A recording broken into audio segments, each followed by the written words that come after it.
The unrest in the Middle East is the first foreign policy crisis of the presidential campaign.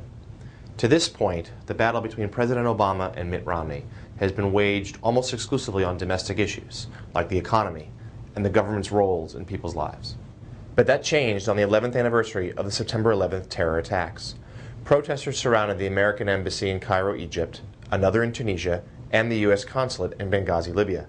The protests in Egypt and Tunisia, though chaotic, were largely nonviolent and were motivated by anger about an anti-Islamic film, produced in the United States, that had appeared on YouTube. The embassy in Cairo put out a statement, not cleared by the White House, that attempted to calm the protesters by apologizing for the video. The Romney campaign pounced. Breaking a ceasefire to mark the September 11th anniversary, they released a statement slamming the embassy for apologizing. This immediately drew a strong rebuke from the Obama campaign. Then, word broke that American Ambassador Chris Stevens and 3 of his colleagues were killed during the demonstrations in Libya. Investigators now believe that violence was a carefully planned terror strike that used the unruly mob as cover. But Romney, instead of holding his fire during a moment of national mourning, doubled down. He held a press conference in which he continued to denounce the first apology, which had been issued before the death of the ambassador and was later withdrawn, and then ripped the Obama administration's handling of the crisis. This drew a swift response from both sides of the aisle.